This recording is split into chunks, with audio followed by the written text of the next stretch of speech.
July meeting of the Human Resources Board. It is 4:07. In attendance are Mark Blackman, the chair, John Farrar, Anthony Antico. Rick Harris. Diane Doyle.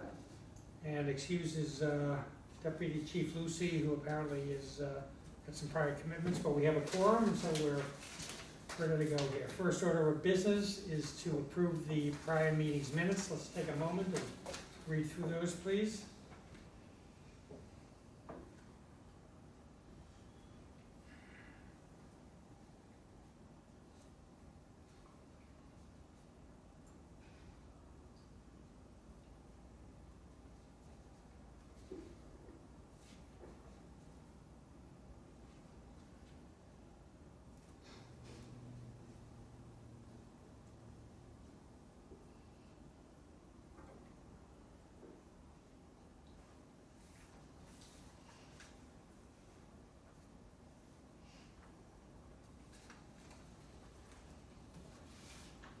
If we get a chance to read through, before we take a vote on approval, or any discussion of the minutes? On the action item for me, I was carrying around this assumption that John and Tony and I were going to meet before this meeting after I did the draft. But since I didn't do the draft in time for that, this implies that if the draft is created and goes through Tracy, but I think we need another round Okay. of review. Is there a motion to accept the minutes as written? motion. Second? Second. No further discussion? All in favor? Aye. Minutes carry. Thank you, Diane. Next order of business are employee issues, John being absent. I'll turn it to you, Diane. Anything you're aware of? Nothing I'm aware of. Okay, personnel actions and job vacancies. I know we've talked a couple times about something that's close to being ready to bake. So Mark has signed all the EAFs. the EAFs for the new fiscal year. So what happens at the beginning of the fiscal year is we have the new rates established and Mark has signed those. We do have two changes that have taken place at the library. Catherine Bork, who was the children's librarian technician, is moving into the children's librarian position, vacated by Caitlin White. And we have since hired a new replacement for the children's librarian associate who starts on the 31st. Great. So I have those. Very efficient. Great. I do still have a general finance clerk job description that I Right. just don't have prepared yet. Okay. No sense of urgency in that, though, so we're good. Okay, good. Any questions? Thank you. Next order of business, discrimination and or ethics issues, none that I'm aware of. Diane, nothing to your desk. Safety issues, again, with John being absent, I would turn to Diane. I'm not aware of anything there. Other business. Let's just further the conversation about the town administrator's job description draft.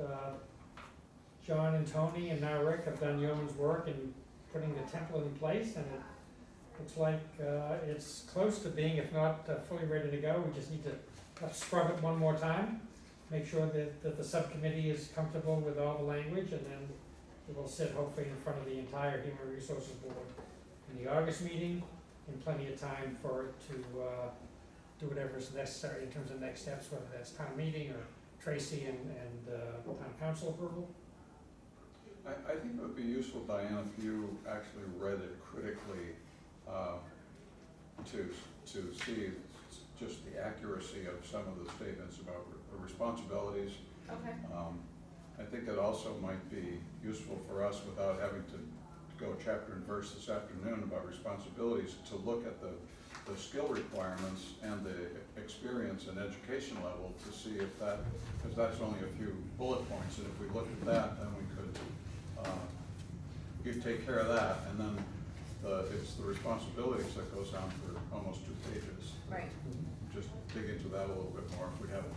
Would that be acceptable for people to just leap to the section on knowledge, skills, experience on the bottom of page 2, and then on education and certification, also bottom of page 2, top of page 3, and then the rest of page 3 too, just to see if we've got those pieces captured. So why don't we do them one section at a time? Go with the knowledge, skills, experience required, those bullet points there, a chance to read through them, and then get your comments.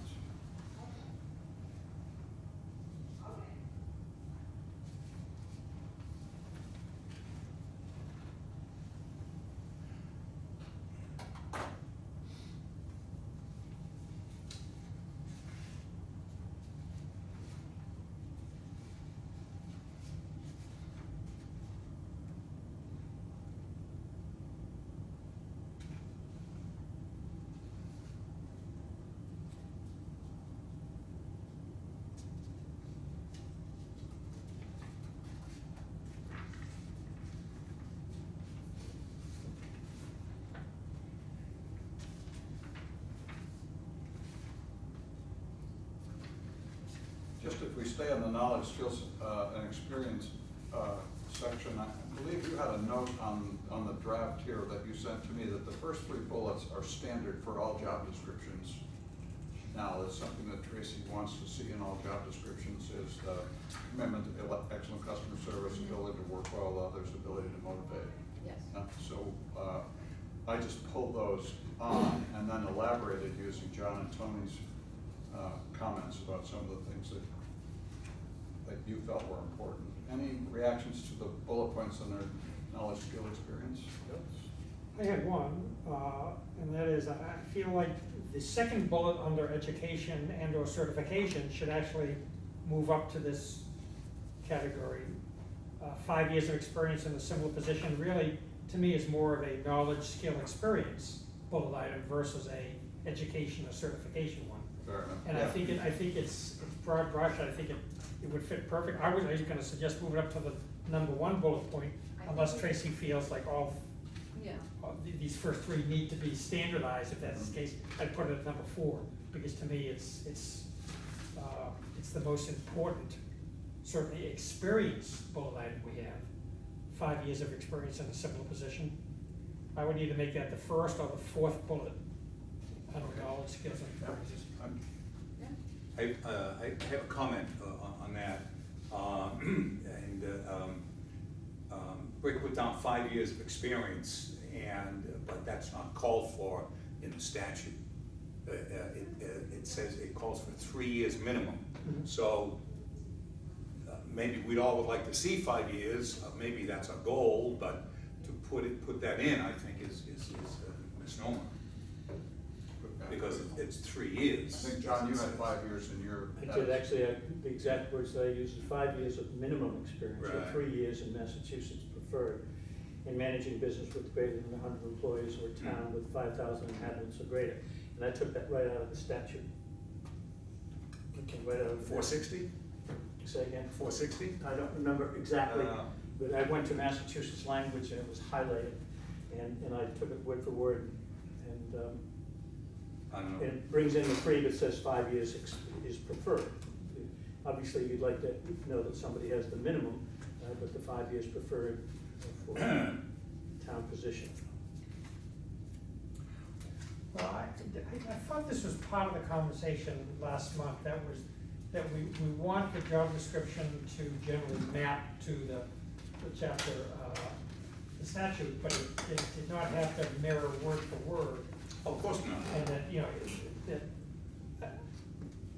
the town, But I think would comfortably expect 5 years in a similar capacity in order to recruit for a job of this size. Or, you know, you could say 5 years preferred. Again, you could add preferred to the end of both sentences. right, but I don't think we can change the statutory minimum. Right. I think that's maybe I'm speaking as a lawyer, but I I- think that's in stone. You may say 5 years would be preferable. You can certainly do that. So you're saying a minimum of 3 But to it have to 5 be a preferred. minimum because it's 3 years. Mhm. So it's a 3-year minimum. I think in the past, that's what we've done, minimum of X number of years, X number of years preferred. Preferred, Yeah. okay, I think it's Right, how we right. typically, That- that's how we that's typically. fine. good catch. That's fine. I didn't have any other questions on bullet points. Rick, I thought they were great. Right, I have another point on that bullet point just above that, where it says the ideal candidate will hold a college degree at the bachelor level. I don't know whether that, because again, the statutory language basically says shall possess. But now I think you've softened it a bit by saying the ideal candidate. Yeah. You know, maybe we can opt for not of an ideal candidate. It was marvelous in all respects, you know, but again, it's mandated. That's an important point. I don't know whether I think it's the overall language. The ideal candidate will hold. Well, the candidate must hold.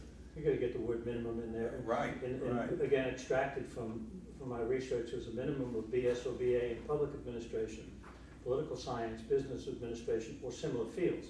A master's degree is preferable. Has completed 3 years of full-time paid experience in a supervisory, administrative, and that's the language of the Massachusetts requirement. But a minimum of a BS or BA in public Right. administration, et cetera. But I called your attention to that, John, that that's not the requirement of the Newbury statute. You know, okay. So the Newbury statute says the candidate will hold a college degree at the bachelor level. At the bachelor level. The only time they're saying anything, shall possess a college degree at the bachelor level. And unfortunately, and I like what you did, because you put in there specific majors that certainly would be relevant to this position, but unfortunately, you know, this statute doesn't do that. That doesn't preclude, I think, doing what you're suggesting, because I think the town has a responsibility to do that. But again, shall possess a college degree at the bachelor level and have 3 years of full-time paid experience. Okay, and they talk about the master's degree substituting for not more than 1 year. So you could have a master's with 2 years of paid, with paid experience. So we're going to catch the 3-year level thing with the second bullet there, Right. and push it up under. Knowledge, skills, experience required. Under the. So we'll catch that point, and I think we've also got if we take out ideal candidate, just say the candidate will hold a college degree at the bachelor level in those content areas or similar fields. Right. Then we've covered the content. Master's degree is preferable. Now, I just plugged in this language. I think this is something, Diane, I thought you would know more about, as is advanced certification programs in municipal leadership. Is there as is certification by the Mass Municipal blah, blah, blah, blah, blah, blah. Is there like a technical organization we could cite here? I believe there is. I don't know the exact terminology for a town administrator. Like I would be a certified Mass Municipal Treasurer under the Treasurer Collectors, Mass Collector and Treasurers Association. I would have to determine what that is for a town administrator position, but I believe there is. Okay, I can definitely look into that. Okay. And you would put that in as, in parentheses after that sentence? Well, it says master's is preferable, then I just put as is advanced certification programs in municipal leadership. Okay. But I think it's, if we actually identified what that advanced certification program is, Yep. then I mean, there has to be a title and acronym that goes with that. Right. I can find that out. yeah.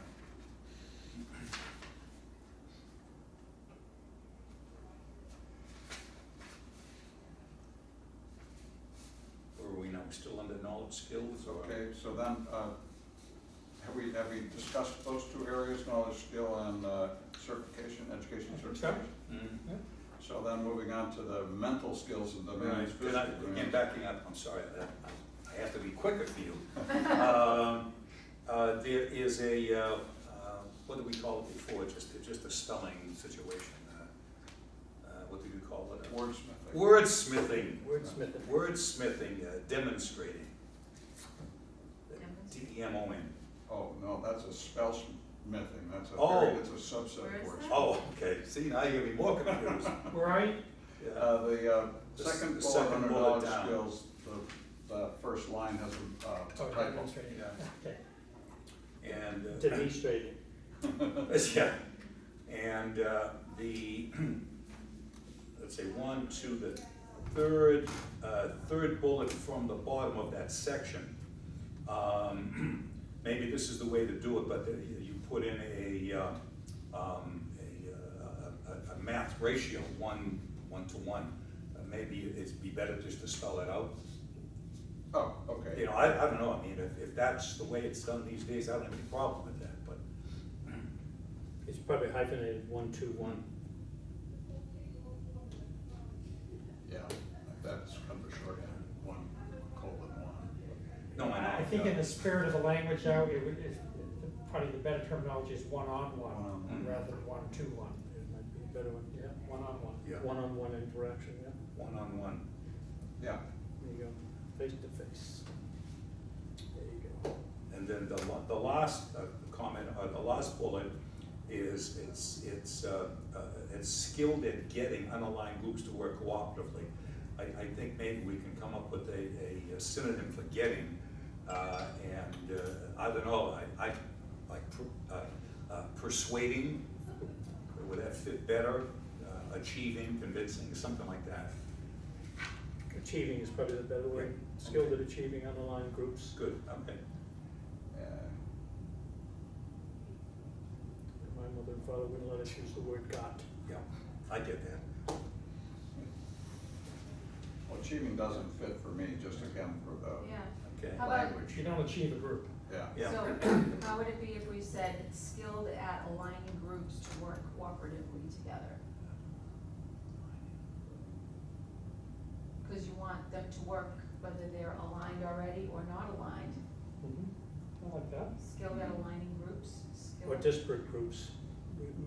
Getting Rick's point that they are unaligned, so they're disparate groups. Getting disparate groups to align, aligning disparate groups to work cooperatively. Yeah, Yeah, So what is it? that's good. skilled at aligning disparate groups to work cooperatively toward common goals for the town. Defining the groups as disparate. D-I-S-P-E-R-A-T-E. Read that one again, that you skill at aligning? At aligning disparate groups. They're getting rid of getting all together. Skilled at aligning disparate groups to work Aligning cooperatively. disparate groups That's a mouthful. to work cooperatively. Town should probably be capitalized. Yeah, I was kind of ambivalent about which way to go with that. Yeah. Because we're talking about a proper town, Newbury, as opposed to. Yeah, I think in this context, the word is always capitalized. Yeah. I agree with this. Wordsmithing on the way, yes. And the only thing I had, Rick, is just, it's sort of a visceral reaction to the word mental. Because, I mean, it's, we are referring to mental skills, but I just changed it to other. You thought it was a job that drives your mental, that's what you were thinking. I changed it to other because we're talking about, we're talking about emotional intelligence here. Mental gears, to me, it's broader than just mental. Well, that was the heading on the job description, mental skills and demands. That's part of the template. Well, it's, That's the that's template. that's the name of the grouping that it's under, but Yeah. you could say, Cerebral skills, Yeah. Intellectuals. intellectual skills, yeah, yeah. Well, it's a You don't need separate to issue. say- Do we have all the other job descriptions that say mental skills and demands? Or I do have to check. they just say skills and Yeah. demands? See, I don't sometimes remember. that's the problem with templates, I don't remember mental gears being in there, but we could certainly check. No, I'd have mental gears, it's the bold headline that Oh. says mental skills Yeah. and demands. Right, but aren't we talking about the use of the quote mental gears under the first bullet point? I don't know. We hadn't gotten that far yet, we were just talking about the. Oh, no, just mental, the- mental just skills subheading. and demands is definitely the name of the grouping. And that's consistent And across that's all. consistent across all job Okay. descriptions. Well, it is important to be consistent. Is it? Ah, okay. So I thought we were speaking about what was in the first bullet point, which I agree should say able to shift, thought processes, or, able to shift from Right. Well, shift in mental gears, shift in gears, able to shift gears from methodical, i.e., e.g. budget planning. Yeah, I mean, You could just take the word mental out. yeah, I think that's Shift, exactly. Yeah. shift gears is a quality Yeah. expression.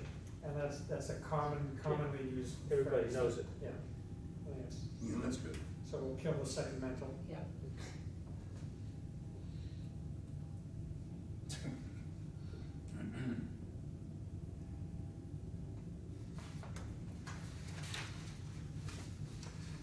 And the only other thing I had, I would rely on you here, Diane, negligible travel.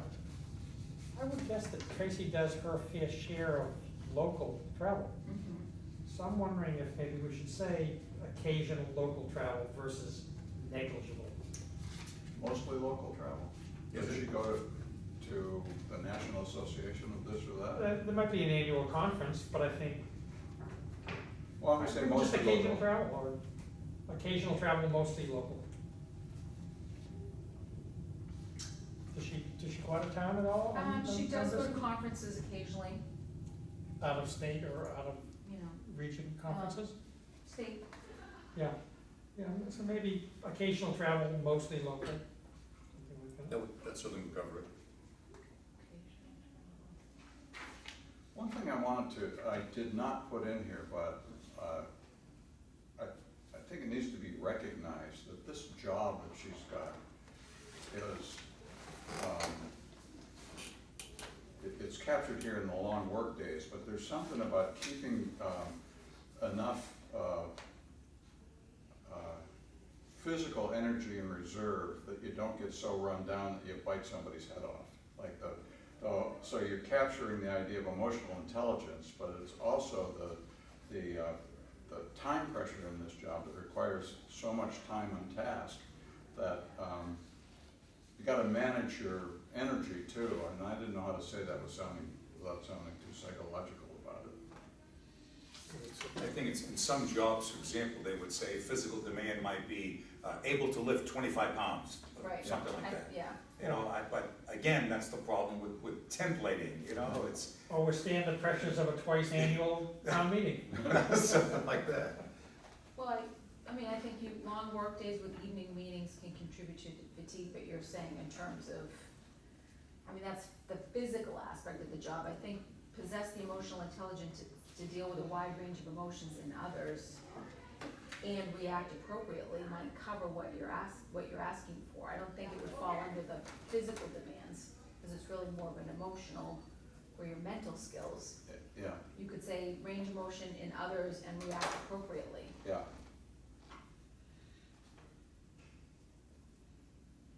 Enact appropriately and effectively, I guess, yeah. Is that, I mean, that's I guess that's it- what I mean, leadership is all about. Diane, give me that one again, what did you just? I was saying that I don't think it would belong under the physical demands, how you would respond mentally to the draining hours of the job. I would say possess the emotional intelligence to deal with a wide range of emotions in others and react appropriately. And you say just move it up to the other. No, I'm just. Well, it already I'm- exists. It already Yeah. exists, but I'm just saying, The last one. capturing what, Oh, I what see what it's you're, yeah, suggesting. yeah. Just adding a thought on the back of the third one above, mental skills and demands. And react appropriately. Means, is reaction what you're looking for, or act to represent the town in the best suitable manner? Well, I think that's incorporated in some of the earlier bullet points How about about responsibility. React appropriately under pressure. Okay. But I'm just throwing out.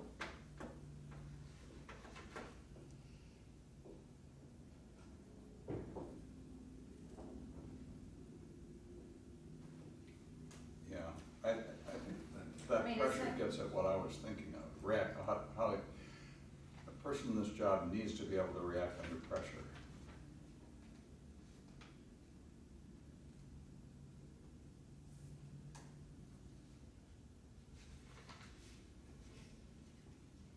What if we said, Well, or react appropriately with special circumstances. Just, I mean, I think everybody knows it without calling it pressure. I mean, the special circumstances that come with having to deal with the public and deal with employees and various department heads and all the vagaries that come with that. Why not just possesses the emotional intelligence to deal with a range, it's wide enough, but a range of emotions in self and others. You know, it brings the idea of self-control in it too, and Rick? Well, I still like pressure. Okay, Okay. so wide range of emotions in others and react appropriately under pressure? Well, I would actually create a different bullet point. Oh, you would? I'm just thinking in terms of simplifying it, so we could have possesses the emotional intelligence to deal with a wide range of emotions in self and others. Next bullet point, reacts appropriately in pressure situations. Okay. That's a good idea. I like that. That points it out. Reacts appropriately in pressure situations? Is that what you said? Yes. It emphasizes it rather than make it the tail.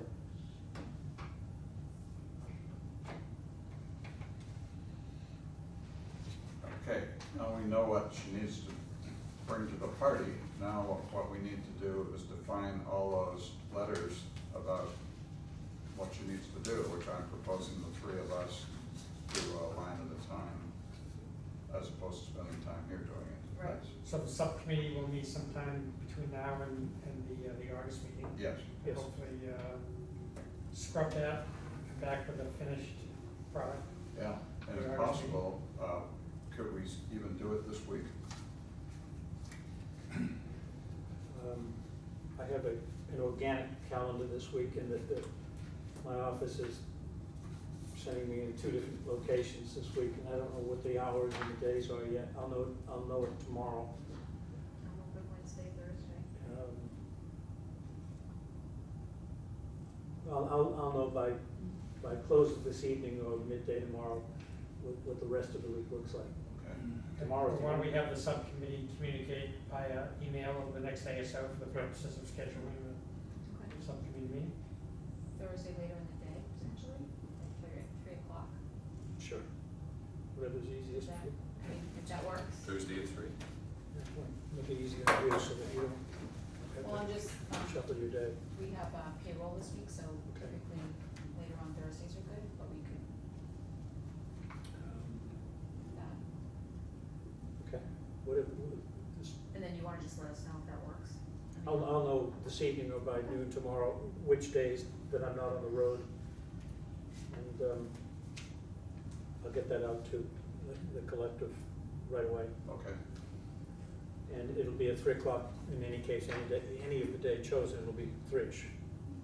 Good, okay. Here, so. If Can it's I day- just offer one other real quick thing, Yeah. on the job description, just for your subcommittee? I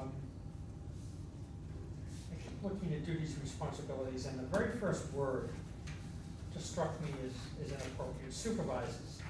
To me, it should say manages. And I know it's maybe a picayune point, but this is the town administrator who has, authority and responsibility over all department heads. And to me, in this context, the word manages is much more appropriate than the word supervise. And again, I don't know if that's a consistency thing in terms of what the template suggests, but any thoughts on that? The only thought I have is that the supervise word term is used throughout Section 11 of the Act, Yes, it is.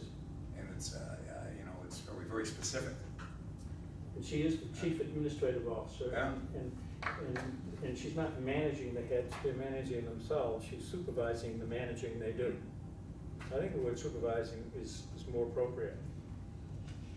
Okay. Yeah, they don't work for her directly, but they are supervised because she is the chief administrative officer of the town. Well, the managers of the departments work directly for her. Yeah, but the idea. That's what I was referring to. And they're supervised by her.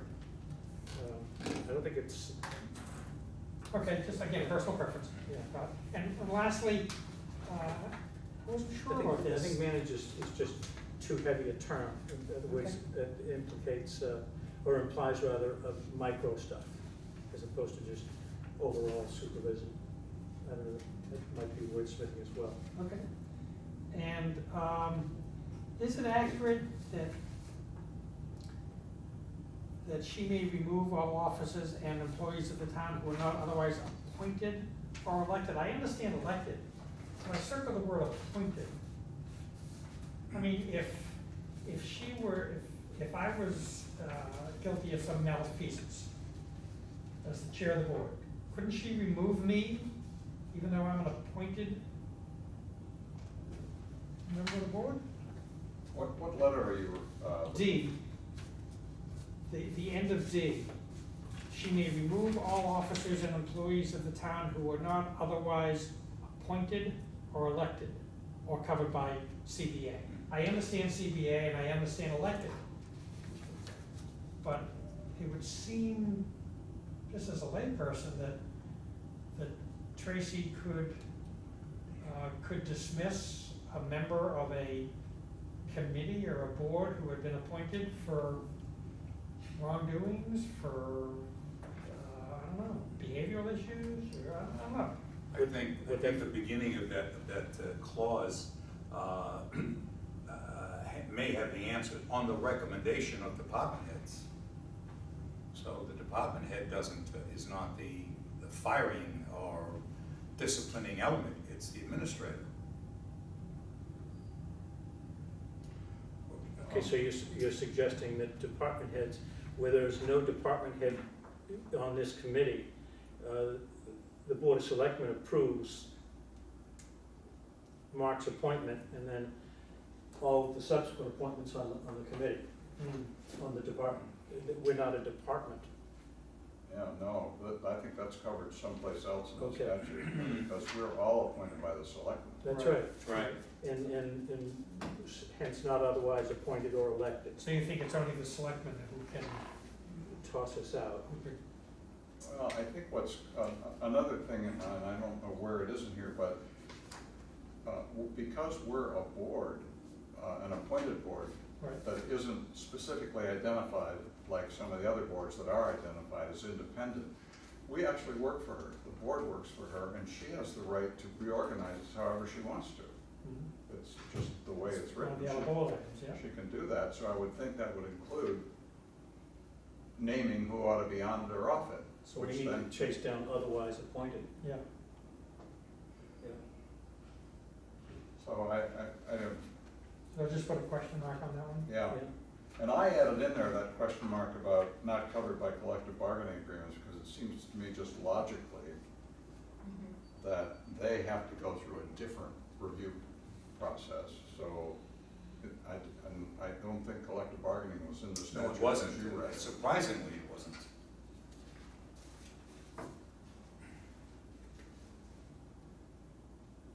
Okay. So there'll be a question mark on 4, a couple of questions, on D, excuse me. A couple of question marks on D we need to clear up. Okay. Anything else on Rick's wording of the template? No, the only thing I did do is I took yours, what you drafted, and I made these bullet points here, 1 through, instead of A, B, C, E. I think they're enumerated. I took those directly from the way that Tony's Okay. document So worked. what we'll do is we'll just make sure, however the enumeration is, if it's bullet or numbers or letters, we'll make this consistent, Consistent, all right. so, Yeah, yeah, Okay. okay. And Tony, you probably took it from the state, right, versus I'm sorry? the template? You didn't I take never the- had a template, so Yeah, okay. I was template free. so you're the guy who created the outline here that goes A, B, C, D. Right? That was yours. Yeah, that Doesn't come was, from right, statute. no, doesn't come from statute. we'll So just make that sure can, these that are can change, I mean, consistent. obviously. Yeah. Yeah. Okay, great, thank you. Okay, thank you, Rick, Tony, John, for your ongoing efforts there. We'll look forward to the subcommittee's results at the August meeting. And the only other business I had to discuss was just a follow-up of the email I sent out after the presentation at the Board of Selectmen's meeting, which you heard, I think, the day after our June meeting. And as I said in my email, I quickly referenced both of the proposed major changes we were gonna make to the town's chapter 20 and 22 personnel bylaws. One being the creation of a volunteer bank for employees to be used in the catastrophic illness circumstances, which would need to be administered by the town. And the other, the potential change in policy relative to the payment of non-exempt benefits eligible employees who are impacted by storms and emergency closings. The former was met with a lot of enthusiasm among the board. Devil is in the details, of course, and I explained that in both cases we did not yet put pen to paper. We wanted to get a sense of their level of enthusiasm before we did that. They were, I think, as a board, if not unanimous, they were certainly, as a board, enthusiastic about the prospect of creating this volunteer bank. When it came to the latter, which was the payment of non-exempt benefits eligible employees for emergency closings, there wasn't as much enthusiasm. I was met with stone silence, really. One of them murmured, well, I'm anxious to get on a warrant, but let's see what the town people say. So, perhaps predictable. I did have an opportunity to follow up one-on-one with the chair of the board, JR, via email the following week. And he confirmed my suspicion, at least as it related to his feelings, and that was that he was certainly welcoming us to get in front of the town meeting, but really wanted to allow the residents to speak on the issue, and that we shouldn't, his words were, we shouldn't expect a lot of enthusiastic push from the board. Now, again, he may have been speaking just for himself. I haven't had a chance to poll the others first. I wanted to get that information to you folks. But I would not be surprised if others were consistent. I didn't see a lot of nodding of heads. I didn't see a lot of enthusiasm. Our body language would suggest that they would be enthusiastic in their endorsement. Between now and October, that may come. And my intention is to try to muster that enthusiasm, to explain where we came from, what the history of the discussions have been, what the homework is that we have done, none of which I did that night because it was a quick presentation. Check that. I did talk about the fact that 80% of the respondents to my request to the MMA did suggest that their towns did in fact pay it, but that's as far as I went. So, with the board's thoughts on the matter, my advice, my intention was to, over the next 30 to 45 days, is to quietly poll each of the members of the Board of Selectmen individually and get their sense of what they would need, if anything, to get them to enthusiastically endorse this at town meeting. I think it's important for them to take a stand. We'll see. Did you get a sense of why JR was on the negative end of it? I think it was, I don't want to speak for him, but, you know, it's, my impression was that it was in anticipation of residents at town meetings saying, well, why are we paying people hours they don't work? It's that simple. I don't think it's anything more complicated than that. And again, I haven't had a chance to talk about the importance of being competitive in the marketplace when you're hiring. I didn't talk about the importance of having a happy workforce that looked at not just their peers, but looked at all members of the employee workforce as being treated the same way, whether you're exempt or non-exempt, salary or hourly. We didn't get into all that. The fairness aspect of it, and I think I sent the email out suggesting that we develop a historical model. I mean, the worst year in collective memory. Diane did take the opportunity to give me some of that. What we looked at is that in a statistically average year, it might cost the town $4,000 or $5,000. And that's So It's a third of 1% of the town's budget. It's A much- third of 1%. much ado about nothing. But again, this is an emotional Sure. discussion. This is not a practical I discussion. mean, if there's a snow day called by whomever is important, the school committee closes the school, the teachers get paid, the janitors get paid, yet they stay home. Yeah. I mean, Yeah. it just- I don't think they feel that it's a budgetary issue as much as it is, you know, Presentation. people are tied to the belief that if you're hourly, you know, you can't come to work, you don't get paid. You're talking about all the voters in Old Town. So, Then the governor says, stay off the roads, we have to clean them, you know, and so. so I think as a board, I think we've got a little bit of work to do. Mhm. I will continue to quietly press the issue with the individual members of the board. I'll regroup with Tracy, get her ongoing thinking on it. And I just think it'll be important for us to have our ducks in a row come October, the whatever, I mean, the town meeting. It'll come down to quantifying it and then presenting it gently and sort of with no particular agenda. I think about how intelligent that town hall is. It's interesting. The corner purchase at Plum Island, the level of adamant negative comment was extraordinary, and they talked mostly about the intersection and all of its problems, and that people would be swarming off the beach, and somebody very intelligently came up and said, do you realize that 90% of the parking spaces are on the other side of the street in the first place? So they're parking their cars all the way from the liquor store far down, some of them taking all the spots in front of the Plum Island restaurant that should really be reserved for the people walking to the reservation, and then they walk across that intersection with all of their entourage of material and children. And that quieted the room.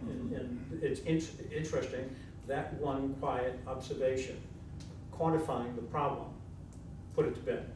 And it was an easy vote to get the town to finally give them a proper use. And I think the same thing, I think you used the word fairness in your discussion, and my goodness, it's, if it's 5 days a year in the worst historical, 1978, probably 10 days because of the governor's get off the road edict, and we quantify it, and somebody stands up and at the treasurer's level and just simply says the worst possible occurrence in a 5-day, a 6-day period, 10-day period would be the following, and again. And we want our people to be safe. Be safe. It's the positive things, Positive. not just giving money away, you know, it may seem like that to some people. And also bear in mind, and this was part of our discussion last month, is that we can make a decision to cap it if we choose to. Yeah, there you go. It could be a maximum of X number of hours or X number of days, or 3 days, you know.